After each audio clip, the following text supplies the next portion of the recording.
I literally went through a transformation that I was not anticipating through these unplugged hours. And I think that there's a part of it that it's like, we do not want to be alone with ourselves. We don't want to be alone with those thoughts. You know, like there's a quote by Anne Lamott that she says, like, my mind is a bad neighborhood that I don't like to walk alone in at night. And I always like to add an addendum to that, to be like, yes, but I also would like to be the cleanup crew. Like, I don't want to be afraid to be alone in my mind, because I believe that there's so much there's creativity, there's feelings, there's all these things. And so, like, I think that it's honestly something that is like compounded over time. The more I was willing to turn off the phone, was the more I was willing to like get alone with myself, to ask these questions of myself, to experience peace for the first time in a long time. G'day and welcome back to another episode of the Rise and Form podcast. The podcast that has real talk about forming your character with actually useful psychology. We're an unlikely duo of an American psychologist and an Aussie psychologist who both love theology and the science of change. So grab a chair and a hot cup of coffee and open your heart and mind to the conversation. Please follow us on Instagram and Spotify or Apple. That way you can find us easy and know when we post our next episode. Now on to the show. Let's talk about this episode because this is huge. We got to sit with Hannah Brencher, who is just such an incredible person to meet with. She wrote a book called Unplugged, which is soon to be released, and we got to read it and then kind of apply some of it. So, how are you doing with Unplugged, Andrea? I started like after this episode, I was so pumped. I went, and it was, I went like, I could go 3 hours each day, if not more, being unplugged. The trick I learned though, is that I need to mentally prepare for my unplugged time, because I started getting sloppy and I started to have time where like, I wasn't really around my phone, but I wasn't really keeping track. And then it was like maybe 20 minutes and then I pick up my phone. I'm getting back on. I was like kind of hanging off the wagon, but I'm getting back on, pumped about it. And real. I'm still going to do it. I'm still doing it. Me too. Yeah. It's real life. No, I'm with you on that. Like, I was right on it and I was like tracking on my sheet, and I still got it right there next to my bed. And I am tracking my unplugged hours. Yes. But, you know, this episode's so about that and so much more. She's just like so smart, and she's so sharp, and she's so kind, and this will really inspire you. One of the things we're so passionate about on Rise and Form is practical ways you can form or unform yourself so that you can get rid of some bad habits and some things that can get you off track. And this is one of those like really clear ways, and it's so inspirational to hear how she's living this to form yourself to reflect the character of Christ and get yourself right back on track. So excited for it. So today we have Hannah Brencher with us, and she is a writer, a TED speaker, an entrepreneur. She founded The World Needs More Love Letters, a global community dedicated to sending letter bundles to those who need encouragement, which I thought is beautiful. I saw your TED talk on that. And named as one of White House's Women Working to Do Good. Hannah has been featured in the Wall Street Journal, Oprah, Glamour, the Chicago Tribune, and more. I know I won't say I got to meet you, but we both were able to contribute to an article for Christianity Today. So that's how I got to know you. Yeah. Through that article with oh my gosh, that's amazing. JD Peabody. Yeah. So that's so cool. She is a writer in so many ways. Now she lives in Atlanta with her husband Lane and daughter Nova Lee. And so we are so excited to have you. I'm so excited to have this conversation. Yeah, definitely. Us too. Thanks for coming and being here with us. And, you know, we always start the podcast with a question about formative experiences. And so we're wondering what a formative experience of yours that profoundly shaped who you are is. It's just a light question to kick us off. It's just an easy one. Yeah, just we always talk about that. We're like, this is heavy. Right. Just go right in. It was definitely great to think about, and so I think what I'm just gonna go with like what came to my mind when I was first thinking about that question, and it's funny because it's a bit of an ordinary experience, but in terms of something that was really formative for me, I just have this image all throughout my childhood of my mom sitting down at the kitchen table every single morning, sitting with her notebook and with her Bible and with her coffee. And I always tell people, the way that I came to find faith and for faith to really kind of shape and form my life was it wasn't through a church and it wasn't through a study. It was really through my mom's willingness to go to the table day after day after day. When I was 22 years old and I had kind of exhausted all my other options, I remembered that image of her sitting at the table. And I specifically remembered it during seasons where, I don't know, seasons where I probably would not have been apt to like continue to meet and forge a relationship with God. My mom has been through so much. She's experienced so much. And so when it came time for me to really say like, I want to like make faith my own, I just remembered her at the table. And it's such a powerful image to me of like, oh, that's what it looks like to show up to something again and again and again because it's worth it. Yeah. Wow. That's just so good. Like we're going to be obviously talking about your book, The Unplugged Hours, today. And you talked about the beach house that you go with and you have your coffee and your Bible and your journal. Yep. And I was picturing I guess that legacy's continued in your life. Yeah. And, It totally has. I didn't even really think of that fully. And I was like, yes. It's connected. Look at you, Abe, making Therapist. connections. This is what we do. Well, You weren't even funny trying. you paint a picture in the book. I wasn't even trying. Yeah. But you paint a picture of that, and I was like, I loved that. And I guess that's your mom's legacy through you. So I just thank you to her. That's just, Yes. Thank you, Mom. Yeah. I dedicated the book to her because she has been just the single most like prominent example in my life of like, oh, this is what it looks like to live present and to live fully awake. And if I could do half of that in my lifetime, I would consider it to be a pretty good life. Wow. That's beautiful. I mean, it's just it shows like just the impact that a parent can have on a child, and just to see you like reading your words and everything. It's like, wow. Like you can just see that it deeply impacted you. And I will say, like, when I was reading that part, actually both sections, the one about the beach, but then also you told the story about your mom writing at the table, and I was like, it inspired me. I was like, I need to get back to doing that. There were small little seasons of that, but I want my daughter to see that, because I've had experiences like that too, seeing my dad on the couch in the morning praying and stuff like that. And it's does something. It sears in your mind in a good way, and shapes us. Totally. Especially because I feel like it's like, I think my mom could have approached that any variety of ways, but she never forced faith on me. She never gave me something I wasn't ready to hold myself. She just showed up by example day after day. And it's been that inspiration for me of like, I do have to show up to the table. Like I do need to show my daughter doing these things and not just talking about these things.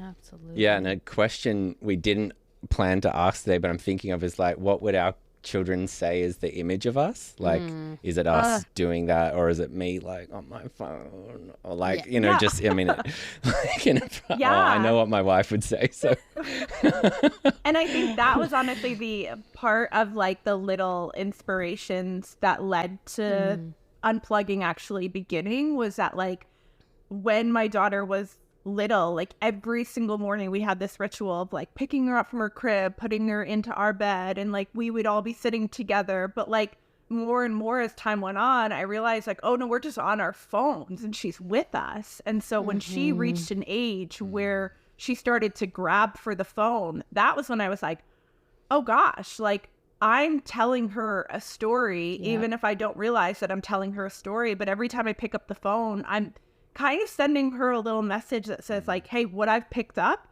it's important enough that it's taking me away from you right now. And that's not the message or the story that I want to tell her at the end of the day. Yes. Yes. I think in the book you were so gracious about that, but also really inspiring of like, okay, yeah, I need to put the phone down. It's funny, this morning I asked my daughter, I said, is mommy on the phone too much? And she was like, yeah. I was like, Oh. They'll tell you. They'll tell you. And I was like, Great question. okay. And I was like, yeah, okay, we need to start implementing this for sure. Okay, let me throw out a question to us, and then we can actually get into the unplugging hour and a lot of the wisdom that you have in there. But first, so I'm kind of thinking of like a funny or strange story about people on their phones or not on their phones and thinking they're on their phones. And we can all kind of answer this, but if one comes up for you, Hannah, go for it. Otherwise, we can go first. Yeah, I mean, I think initially, like, the thing that comes up, like, of course, it weaves back to my mom, but we tried for years to get my mom a cell phone, like, back when it was like, okay, no, but it's overdue that you have a cell phone. Like, you need to do this. And she would always be like, no one has needed to find me for the last 50 years. Like, why should we start now? And I'm like, because we need to know that you're okay. But she told me this story. She was a registered nurse throughout her career. And she shared this story with me that she like got into the elevator one day and everybody around her was on their phones. And so my mom, not having a phone, pulled her Tupperware container out of her bag and she just started tapping on the Tupperware container, like making noises like boop, boop, boop, boop. And she literally was like, I'm just talking on my cell phone too. And I was like, Mom, that is mortifying. But like, I think it was more so she's like, everybody's doing it. No one's paying attention. And that was like, gosh, I want to say that was like almost like 15 years ago that she might have done that. And it's like, imagine now. It's just, but the fact that she has no qualms about like being that person with the Tupperware container. Man, I want to meet her. Oh my gosh. She's a legend. She's a legend. That is a great social story. experiment. Oh my gosh, that's so funny. Yeah, she's wild. Oh man, gosh, two come to me. So I'll throw out the first one. They're both short, but just like I know, and I can't think of the specific time, but I know I've had a moment where like I was holding a paper document and I scrolled up to like try to like get to the next page, and I'm like, why, like, Andrea, you're not on your computer. Sorry, you're not on your phone right now. Like, what are you doing? And then another thing I can think of is like when people are in restaurants and they're like on their phone, like in the restaurant sitting across from each other, and I'm like, oh. And then I look at myself and I'm like, oh no. Yeah. I know. It feels like it's so prevalent right now. You look around, you're like, okay, they're all eating dinner together, but they're all on their phone. I know. We were all out at dinner. I'll just make this my story. We were all out at dinner on Saturday night for my birthday. There's a bunch of us that all have the same birthday. So happy birthday! Happy birthday! Thank you. Oh my! This is actually a birthday party. Yeah, so I just wanted everyone to know when it actually is. For those that didn't text me. Right. Yeah. And we're playing this game, and I think I told you about it, Andrea, but we tried it, and if anyone walked past, they just would have seen like 6 adults on their phones, which is just awful. But it's, you think of a word and you go to your search history and on your text messages, and then you see the last time you sent that word to somebody. Oh, that's fun. Yeah, so we were playing that, dangerous. and it's scandalous. It's just, oh my gosh, the things we had to read out loud. It's like, you know, I won't repeat anything here, obviously, but that's a good it was game. fun. But it was also like, man, I know, and I think you would probably, I don't know, Hannah, I don't know if you want to be the spokesperson for like, don't be on your phones in a restaurant, but it does feel a little bit like detracting from just being present. So like at the same time, it's a fun game, but I wouldn't do it again. I don't need to be that spokesperson, but yeah. No, I like Andre said, you've got so much grace with how you talk about this. So, well, let's move to this. And I know you talk about this in the book, really just how you came to the place of valuing unplugging and sort of like what it means to unplug. Yeah, I've learned through time that I'm like, oh, I kind of have to like define what that is, because it is a concept that to me is like, oh yeah, unplug. But people are like, what? Wait, what is unplugging? And I always start off by saying, you know, I feel like, especially when we talk about something like the Unplugged Hours, like you have to define for yourself what unplugged looks like and means to you. Because I think that there are some people that are like, you know, like I can be fully present and like have my phone to play music in the background and I would consider that unplugged. And I'm like, that's amazing. That's great. For somebody else, it's like, I can't physically turn my phone off because somebody might need me, but I take my phone and I put it in a box. Or like for us, like, you know, unplugging primarily is like phone off, put away. I'm not on email. I'm not just like mindlessly watching something on like Netflix or Hulu. But if my husband and I are sitting down and we're having a movie night together, I would still consider that to be unplugged, because it's really where our attention is being focused. Is my attention on the thing in front of me, or am I doing a bunch of things at once, or am I just engaging in this to kind of check out from everything else? And so I think, you know, as we've talked about a little bit, I definitely think that my mom has inspired a lot of this in me, just because she is literally like the most present person that I have ever met. And that's why I dedicated the book to her. But present in a way that it's like, she just embodies this idea that if she has somebody in front of her, then she is going to make that person feel so seen and so chosen and so known. And I feel like that has like slipped out the back door in our society a lot. And so for me, like unplugging isn't necessarily like be off your phone in the restaurant. You cannot have a social media presence. We've got to throw our phones in the woods and go off the grid. Like that's not it at all, because I think that that's actually not realistic for a lot of us. And I love social media. I love that I can go onto Facebook still and see my roommate from college and her family and the bits of her life that she shared. Like, I love that tool of connection. I just think that it's more important to be like, okay, like, am I present to my life? Am I awake to my life? Am I burnt out from this much connectivity? And am I missing the moments that I really can't afford to be missing? And if that's the case, then we start to readjust and course correct. And I would say you just do that 1 hour at a time. You don't have to do a whole overhaul. Yeah, that's good. Yeah. I love that. I just thought of being present like that, and how it's not necessarily about, because we always do this. We always do a thing, you know, like, you know, it's like all or nothing thinking. All or nothing, We always think that, and just to think about it as it's something that we can develop a muscle around, like develop balance around.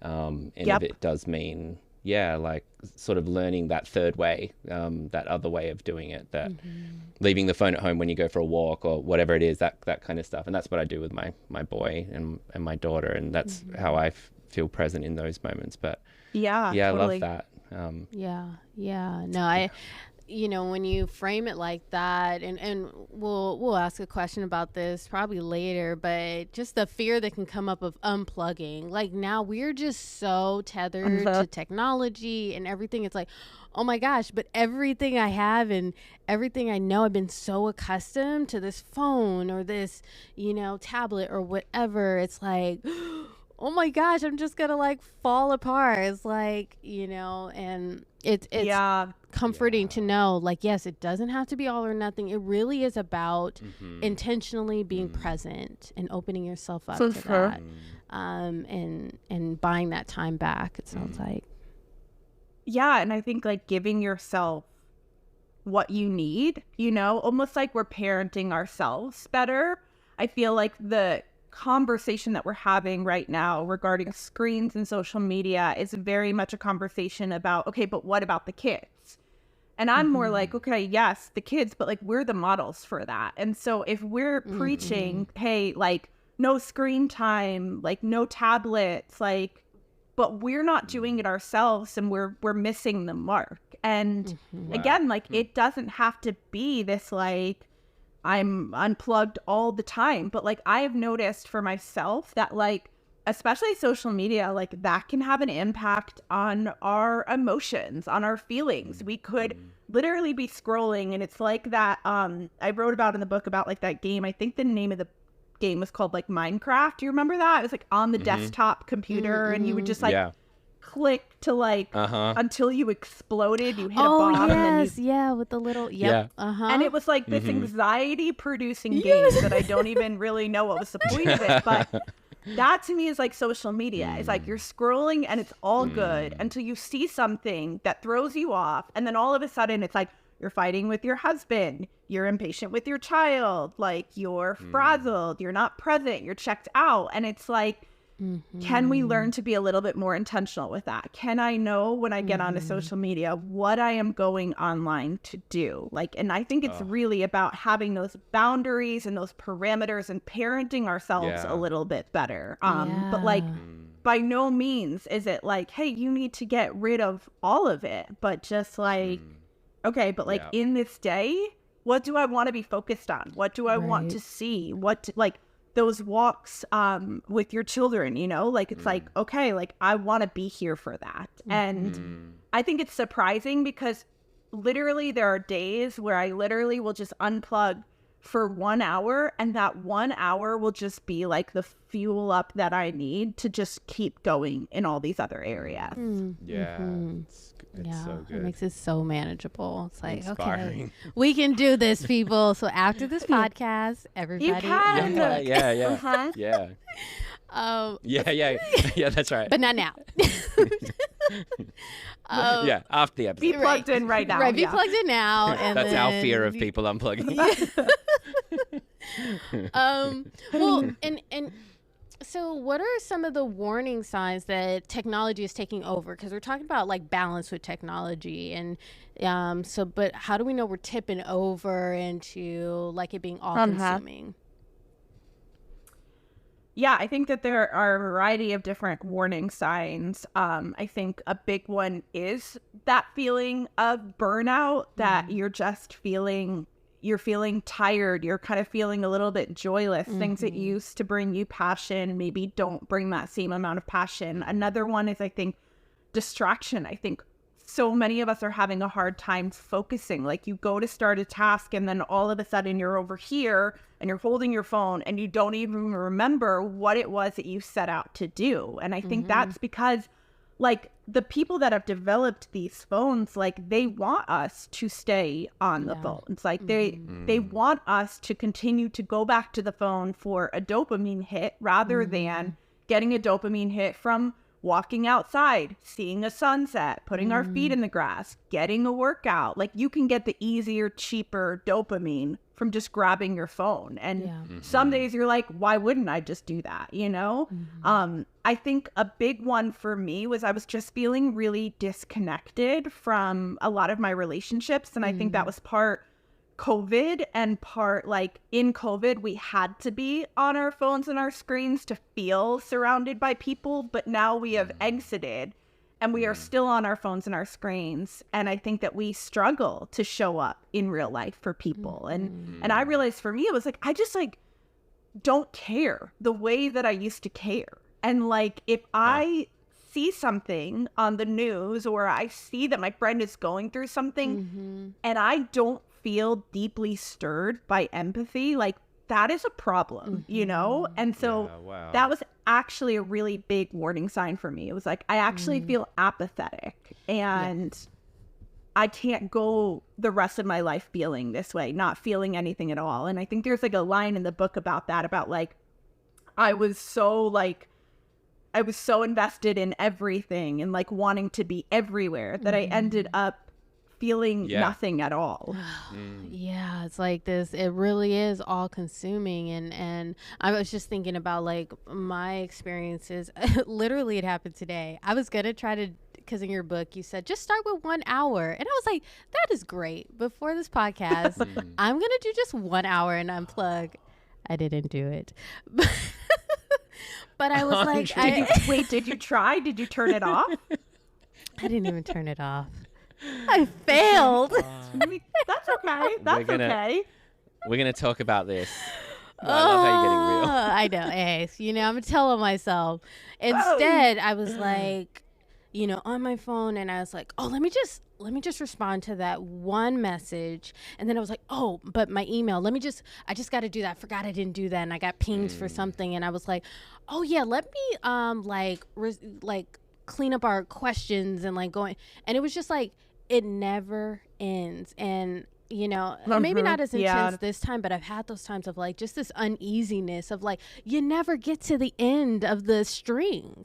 Yep. And it can just feel like that. And so I was just like, oh my gosh, I need to back up. Yeah. Well, and that's something that I had to, it's so funny because it was one of the first things that I started to notice when I did start unplugging was like, you know, I'm thinking I'm going to be more present. I'm going to be like the mom that loves to sit down and like play with all the toys and stuff, which is still really hard for me. I'm just like, rather we go on a walk or go somewhere, you know, but one of the things that I had to start reckoning with, like when I would turn off the phone was like, oh, okay. So like all of this pressure that I have felt to do more, be more, perform more, just get a little further ahead. I realized that like that was both the noise of being connected, but it was also myself. Like I had built that voice inside of me over time. And when I would turn off the phone, it would go away.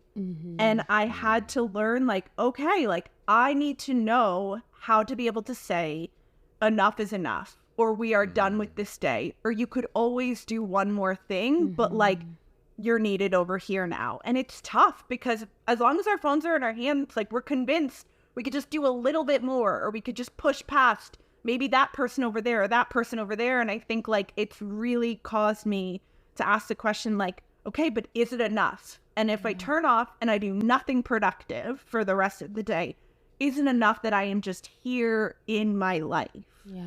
Yeah, totally. Is that enough?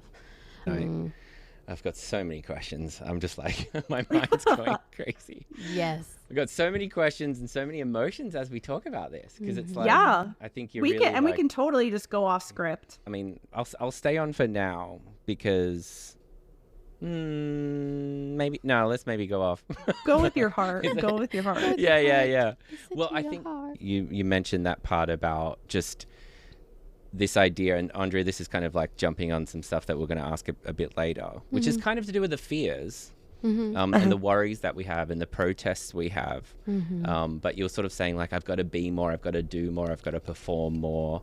And I thought it's just really interesting, especially coming from you, Hannah, because you've done so much and you have to like promote, you know, what you're doing. And and for you, it's not a problem. Like, you've worked through it, right, to a point where you're free from that. And I was thinking about in psychology, you know, would probably call them unhelpful thinking styles, or just to look at those things that are kind of fears. And so, you know, I'm just wondering what you would say to people when they have to work through this, you know, about those thinking styles, about I need to be everything to everyone, and I mean, there's a lot there to like unpack. But just get the book. Right. Well, and I think that was part of it, was kind of like I knew that I could have written this book in like a how-to style. But I also felt like I'm like, okay, but like what more is there other than like turn off your phone? Like, you know, it should be that simple. It's not, but I think that it was more so like, no, like through like the stories and the revelations and like how I literally went through a transformation that I was not anticipating through these unplugged hours. And I think that there's a part of it that it's like, we do not want to be alone with ourselves. We don't want to be alone with those thoughts. You know, like there's a quote by Anne Lamott that she says, like, my mind is a bad neighborhood that I don't like to walk alone in at night. And I always like to add an addendum to that, to be like, yes, but I also would like to be the cleanup crew. Like, I don't want to be afraid to be alone in my mind, because I believe that there's so much there's creativity, there's feelings, there's all these things. And so, like, I think that it's honestly something that is like compounded over time. The more I was willing to turn off the phone, was the more I was willing to like get alone with myself, to ask these questions of myself, to experience peace for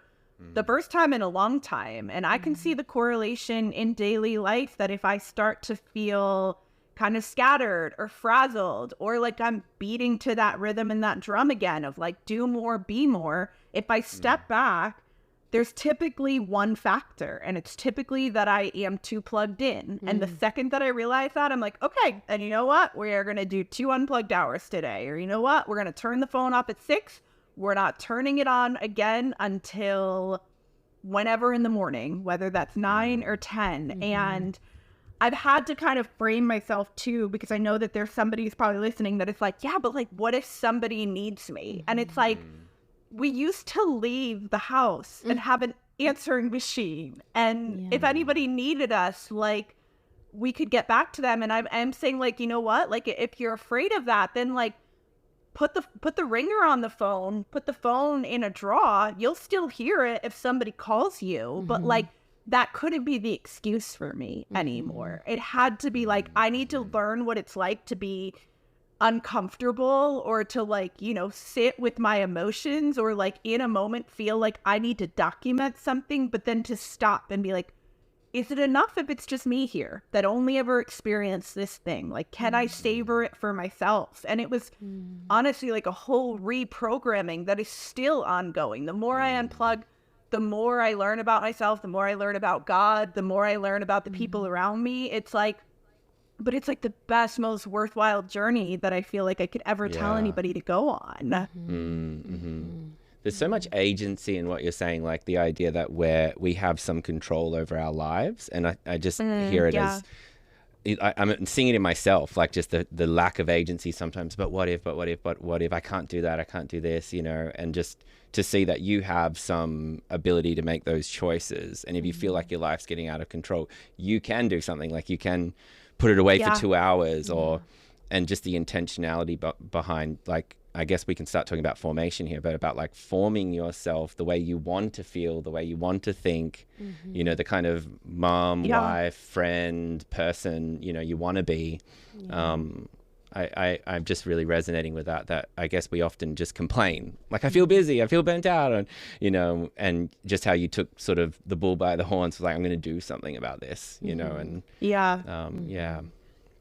Yeah, it makes me think of you in your book. You said, and I'm going to butcher the section, but you talked about how when you unplug, the overwhelming feelings don't just decrease, they get louder, because like in a way we've used technology to avoid, and you know we are prone to avoiding, you know, whatever internal pain or whatever is like voices that, you know, that we're hearing in our minds through technology. So when we take that away, you are going to hear that, but then it also gets you an opportunity to give that to God. It gives you an opportunity to check in with yourself. It gives you an opportunity to, like you're saying, clean up, you know, but we can't do that when we're preoccupied and distracted with something else.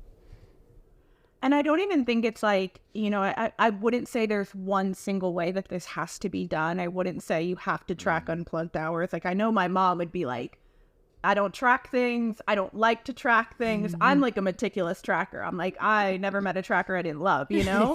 But it's kind of just for you to be able to take inventory of your life. And, you know, I create these lists often. I call them my what's not working lists. And I will write down all the things that I feel like are not working. And then I will look at like, you know, behaviors or habits. Do you want to stop and make one right now? Can we just list it? Sure. What's not working? I love that. What's not working, man? Like, what's not working? I feel frazzled. I feel disconnected. I feel like I'm not being present, you know? And a lot of those things I found when I would make the list are like, oh, there are fixes for this. They may be uncomfortable, but like they're there, you know? And I think it's just like, I love what you were saying about the formation of like the person that we're becoming. And I think, how can we actually know who that person is if we're just watching everybody else in their own quote unquote formation process, right? Like, wow. And I think that was something the Unplugged Hours taught me, was that all this striving to be this person, to then realize that's not even who I want to be. Like, I don't want to be that person. And I remember like there's a story that I like in the book, it's towards the end of the book, where me and my daughter, we were home in Connecticut visiting my mom for her birthday. And on her birthday, like, people just kept coming to the door. They kept coming with gifts, and like one woman had like a whole Whole Foods bag full of my mom's favorite snacks. One woman made a strawberry shortcake, and like, I thought that it was like a mythical experience. I was like, this is wild that people are just showing up at your door. And my mom was like, no, this is like what people do. And I kind of was like, I don't think so, Mom. Like, I really don't think that's actually the norm. And if it was the norm, like up until COVID, it definitely is not now. We're like, I'll send a Venmo, like I'll DoorDash the food to you. And I remember watching that day go by, and I was like, no, this is the first time that I've felt in a while of like, this is who I want to be. I want to be the person that goes to the door. And I flew home, and I started this tradition with my daughter, who at the time, we froze up just at the end there. Yeah. Okay. I think I know where it was. Yeah. Yep. Go. Yeah. So I flew home, and I decided to create this tradition with my daughter, because she's at like a little school a few days a week. But one of the days that she wasn't in school, I was like, you know what we're going to do? Like, every Wednesday, we are going to pick somebody to bless. And we're going to either go to the store, or we're going to go get flowers, or we're going to make a care package. And then if it's possible, we are showing up at their door. And it has become the most life-giving, beautiful tradition. It's a way that I can like walk out what I think is actually important and what I want to model for her. But like, it's just been this cool tradition. And for me to feel like, okay, I am becoming that person I said I wanted to be. I want to be the kind of person who isn't too busy to go to somebody's door on their birthday. And so I think if you're feeling stuck, I would start there. I would start with the what's not working list, but I would also ask yourself, who do I want to become? And what are the habits of that person? And is there something small that I could do today that is going to make me feel like I'm becoming that person? There is hope. Yeah. Wow. Yeah. Gotta go to the door. I'm thinking about like the idea of health, because, you know, in social sciences, we're always trying to figure out, how are we healthy? How are we happy? What do we do to do that? And then the Bible offers all these ideas and literally talks about, one of the scriptures on health translates generosity in the Greek. And it's the idea that not a scarcity mentality, but actually a generous mindset, and generous love, generous with your finances, generous with your time. And how, like, you're saying it's like been so fun for you, and it's been so life-giving for you to do that, and it creates health for you and longevity and all of that. And it's like, we're always trying to get happy by doing something from that scarcity mentality, and you flip the script on that, and you're doing the opposite thing. And it's kind of like, often we give that advice, I think, sometimes as therapists, psychologists, like, you need to go do something for someone else, you know, to feel happy.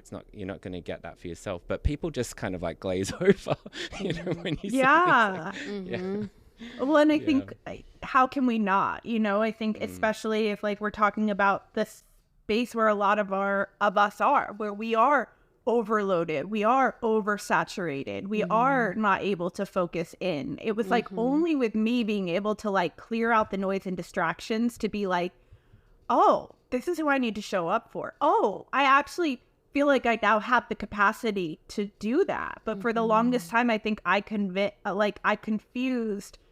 accessibility with availability, and they're two very different things, you know. And like, I always think about the story, I think it's in the book of John, you know, where it's in the book of John where the two men go up to Jesus and they ask where he lives, and he's basically invites them into his day. And the scripture says that like they were there for the entire day. And the part of me that is a planner is like, heck no, like I need a time block. I don't have that kind of time, but like that's availability. Availability is being willing to say, you know what, if it's going to take us 4 hours to go to the store, get the flowers, show up at the door, like we need to have time for this because this is important and this matters and people need to know that they matter. But the confusing thing is that because we're so connected, we equate the availability with accessibility of like, oh, well, when I text you, you should text back immediately. Or when I call you, like,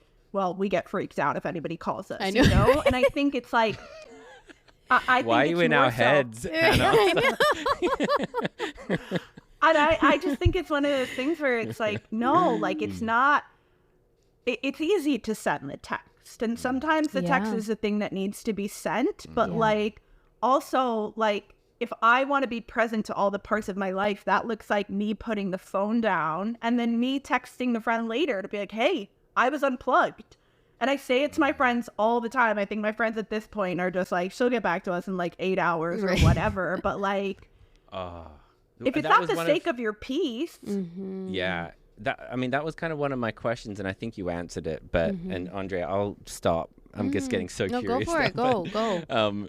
Yeah, thank you. I mean, it was just because I think like I'm guessing what you were getting at was your mom has created that dynamic by being who she is. And so that's why people show up at her door.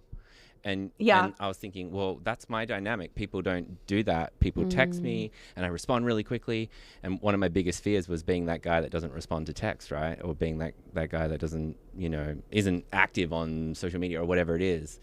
And how she's trained her community to treat her the way she wants to be treated, sort of thing. Yeah, I'm like getting emotional, but I'm just like, my mom is that person that's like, she carries a kazoo in her pocketbook at all times, because like if we go to a restaurant, like she wants to be involved in like the birthday song, and she calls all of her friends still to this day, like calls and plays the kazoo for their birthday. And oh my God, I get emotional because I think like to my mom it's normal, but like to anybody else watching, like it's magic. And I see so much of my daughter in her. And like when you see the two of them together, they're like kindred spirits. But I think I get emotional because I think like how many times have I like accidentally, inadvertently like squashed out that wonder in my daughter, or been too busy to see it, or just been like, we got to get on to the next thing. And like, you know, I think that's the thing is like, it's not even actually about unplugging. It's about attention, and it's about presence. And it's about how like, you know, I always think about like the story where God is commissioning Moses. Moses is like my favorite. I love him so much. Still bitter that he did not go to the promised land, but we'll talk about that on another episode. Right. But at the moment that he's commissioning Moses, and Moses is looking for all of these ways in which he can like, you know, basically be like, you shouldn't pick me. I think in that moment, what Moses is doing is a really human thing. I think he's actually wanting God to qualify him. He's wanting God to be able to say, this is why I am choosing you to do this thing. But God doesn't do that. When Moses asked, why would you choose me? God's answer was, I will be with you. Like, my presence is going to be with you. And like, I think about like how if we are made then in the likeness and the image of God, then that must mean that our presence holds power too in the lives of other people. And then when you think about that through a spiritual lens, you're like, wow, oh my gosh, no wonder why we're so distracted. It's actually a war. Like, it is a spiritual war that like people need us to pay attention in this age of anxiety and depression and suicide. The most important and dangerous thing that you can actually do is pay attention to somebody. Wow, We're going there. Yeah. Preach. Oh my gosh. Yeah. Just like, Yeah. I so connect with that of like, you know, even as therapists, it's like, you know, some people are like, oh, I don't want to pay to have a friend. And it's like, well, you're not doing that. You're getting more. But it's like, I think it also shows like as therapists, we really try to like be present. Like a lot of it, it's not magic. It's not like we're doing like a lot of, like the majority of what we're doing is just being present with that other person. And that's healing. Yeah. Because that's how we're designed. And so that's really powerful how you said that, of like, if God's presence has that power and we're made in his image, like, let's not minimize that. Let's not shrink to, you know, ones and zeros on the computer, to, you know, to a quick little, you know, 140 characters. Like, let's be with each other. And that really is impactful. And it's just so lame that like the thing that you think, like when you say war, because Andrea has a question about this, about in, you know, John 10, the thief coming to steal, kill, and destroy. Yeah. And you think, oh, you know, that sounds like really violent, and it's like just this lame little thing that you have in your hands. That's the war, or like, and it's the thing that's being taken is your attention, not kind of like. It's just so like it's not lame. It's really clever, really, but it's just, you know, it's just wild. Yeah. Man, that's Go ahead, Hannah. Oh, I was just growing with it. Just I like, feel that.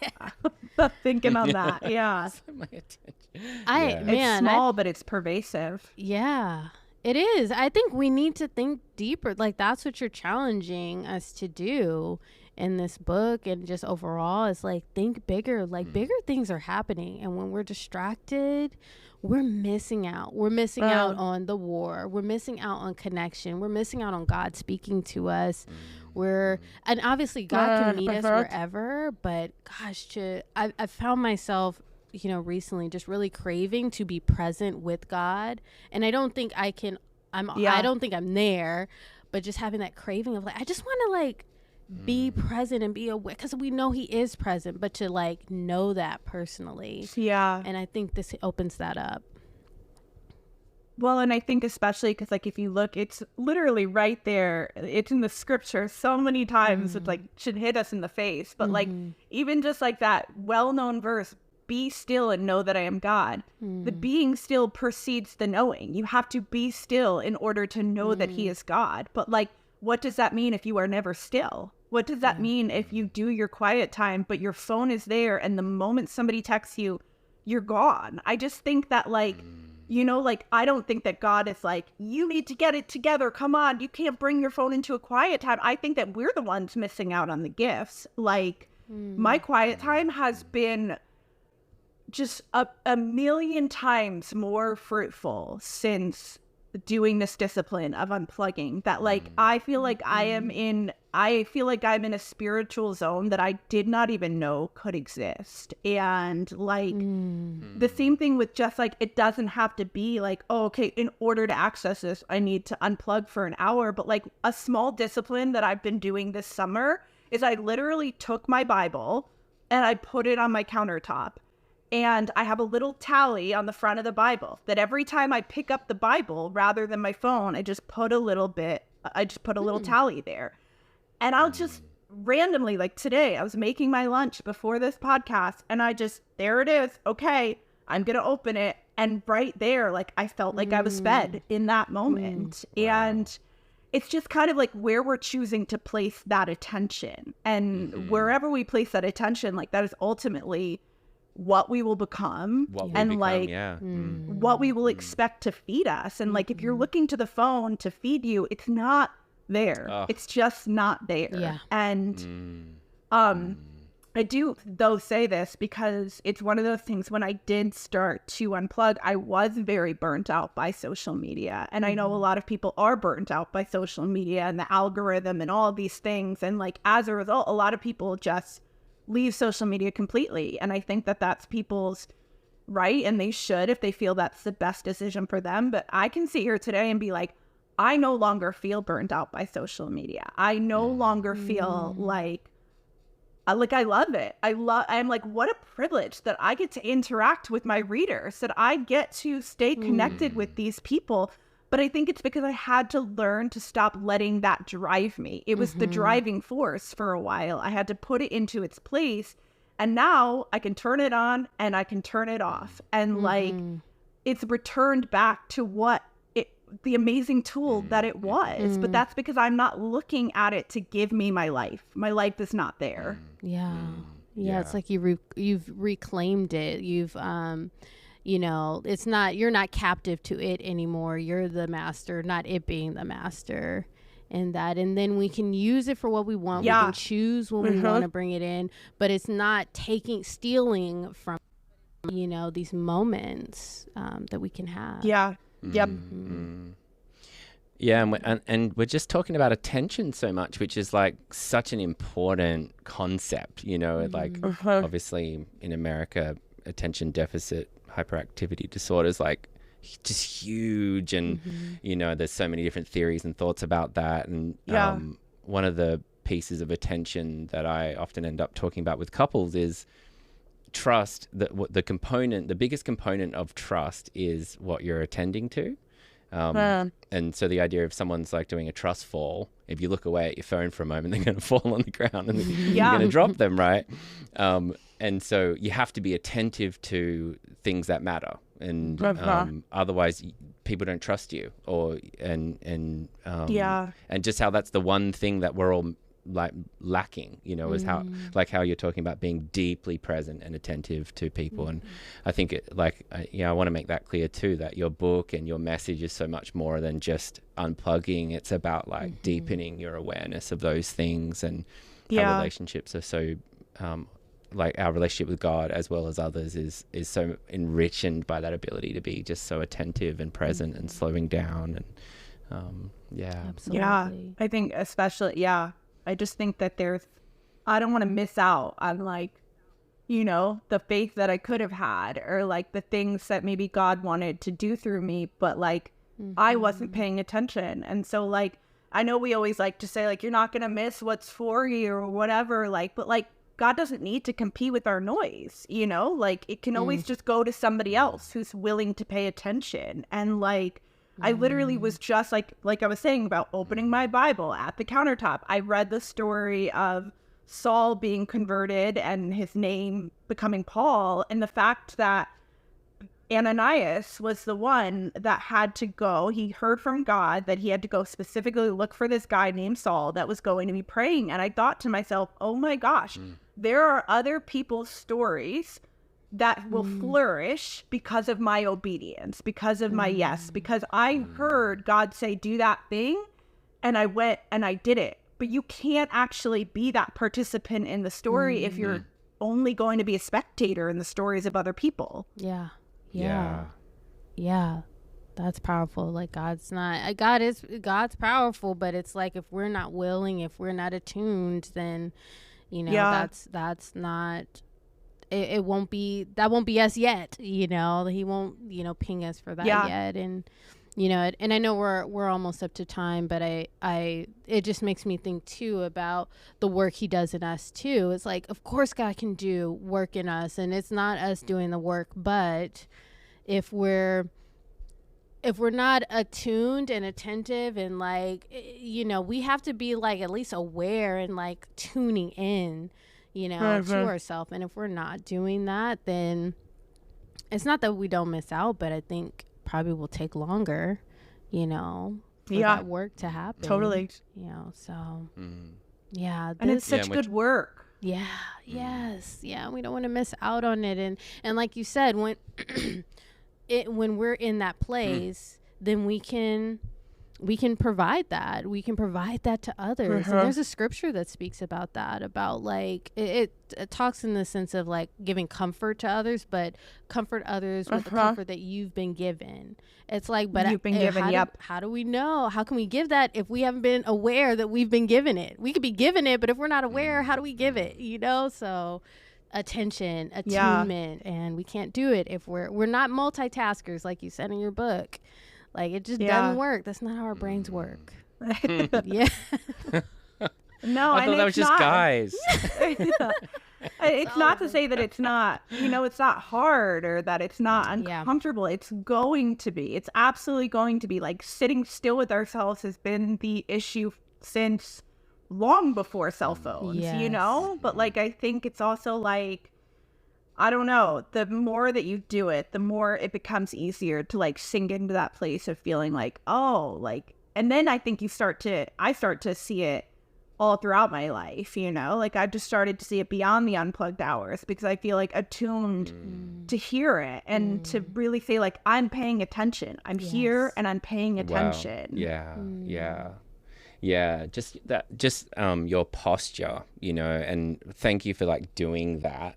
And then also for, like, it was one of the questions we we're going to ask you earlier, but it was just really about, like, you obviously have seen through something, and everything you're saying today feels formative, and I was like, this is so, like, simple and counterintuitive at the same time. Like, it's like you said, oh, I don't want to miss out, and I'm like, that's why I do the thing that I shouldn't do, because I don't want to miss out. And it's just so good to have someone paying attention to, like, what's happening to us, and that's what the Bible talks about, right? And that's what we would hopefully as therapists be helping people do, is pay attention to yourself, pay attention to what's happening in your life and in your mind and in your heart and in your relationships.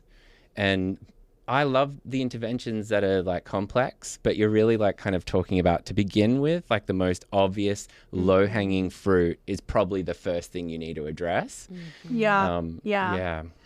And if you can't be an hour, start with 15 minutes, And I always tell people, I'm like, think about something you've said for so long that you wanted to do. Like, you've just said it for so long. Oh, I want to get back into reading. Oh, I want to paint again. Oh, I have a recipe book that I want to fill out. And, like, plan that in advance so that you're not just turning off your phone and then sitting in an empty room like, what do I do with myself? Because it's going to be 10 minutes before you turn the phone back on. But if you tell yourself, like, you know what, like, this is something you said you wanted to do, whether that's writing a letter, whether that's actually starting your book, like, yes, it's still going to feel like a war, but what you are going to realize is, like, I always, like, talk about the duality of, like, that idea of, like, we say, take your time. And it's like, that means slow down the pace and take your time. And at the same time, I think it's like an invitation to be like, every 15 minutes or 30 minutes or hour that you unplug, that's what you are doing. You are physically taking your time back from something that has distracted you,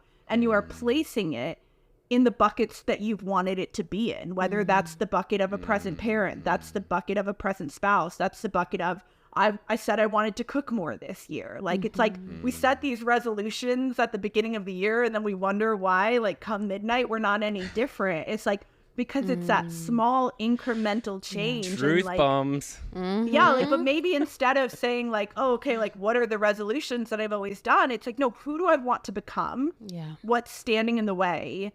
And what does that person, what do they do with their daily life? Can I start to implement one of those things? But I just feel like the phone is an overarching barrier in that. The phone is going to be the thing that tells you, oh, I said I was going to go for a run, but I'll just sit here and scroll. Oh, I said that I was going to read, but I'll just check another email. And we really kind of have to take that license with ourselves. Like, it's not going to be easy, but, like, we do get to call the shots. We do have that autonomy. Like, we should, like, get a little mad and it's good. Make some plans. Yeah. Are you going to do the 10,000 hours, Andrea? 10,000? It's just 1,000 hours. No. Is it 1,000 or 10,000 unplugged? It's 1,000. Oh, God. I read that extra zero. Oh, man. Well, okay, I read it wrong. It probably could have been a 10,000 hour challenge. Ooh. And that would have been gnarly, and I would have been a nun by now. Right. But, like, it's crazy the amount of conversations that I have with people when they're like, oh, 1,000 hours. Like, that's not hard. Like, that's not bad. And then they start and they're like, dang, it's actually hard. And I'm like, yeah, simple, but not easy. Those are two different things. Yes. Okay. Yes. And so, like, you'd be surprised where it's like, oh, okay, 1,000 hours, like that. It seems like there's enough time to do that, but you have to start doing it every day. And that was kind of the goal for me, was like, I could do an all or nothing. I absolutely could. But I have a feeling I would step back into technology and things would be worse than they were before. And so how do we make a daily discipline? Because all of life is daily disciplines. Yes. Yep. Yes. Building those habits. Yeah. Yeah, I'm gonna start with 1 hour, and I'm gonna do it. I'm gonna plan my 1 hour, and then just kind of see how it grows from there. Because I, just really convicted and encouraged, in this time today, of just like the presence, the war, all that, like that's really sitting with me. So I really appreciate your wisdom, Hannah, for kind of taking this opportunity to doing this challenge, and showing us and getting the insight from this challenge and putting it into words, and so artful, just and I'll just say this real quick too, like the book it's there's wisdom in it, but it's so like it's enjoyable to read. It's like it's very storytelling. Like it's you have a beautiful way of writing. So it's just like I really enjoyed it, but it's profound when you really think about it. So thank you for sharing this with us. Yep. Yeah. Absolutely. Thank you. Yeah. Thanks, Hannah, for being with us today. And I agree. I think the book is like, I don't usually say things like this, but I think the book works. Like, if you read it, it's going to influence you. It's going to impact you. It's going to make you want to, because I just feel like as I was reading it and even just talking to you, it's just like, it's convicted, isn't it? It's like, but it's hopeful. Like, it's not a shameful conviction. Yeah. It's exciting, actually. Like in some ways, I love that feeling, because I'm like, oh, change is coming. And yes. And it's going to be different for you than it is for me, it's every person, if they start to unplug, your collection of unplugged hours is going to hold your life in it. And that's different than my life. And so it's like, I can't do it for you. You got to go and see, Yeah. Something's waiting for you, though. I promise.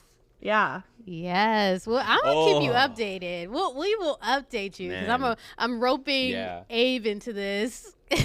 I'm down. No, I'm already thinking about like. I'm already thinking about it. I'm just like, do I want to do the challenge, like the 1,000? Yo, let's do it. Let's just do it. If you do it with me, we will do it. Yep. Okay, we're doing it, Hannah. Oh my God, I'm so excited for you. I'm so excited for you. I really I would get the coolest stories from people that do the challenge. And here's the thing too, like I wouldn't even say like you have to do the 1,000 hours in a year, because what I realized, like when I hit I think it was like hour 800, and I knew I was gonna hit the goal.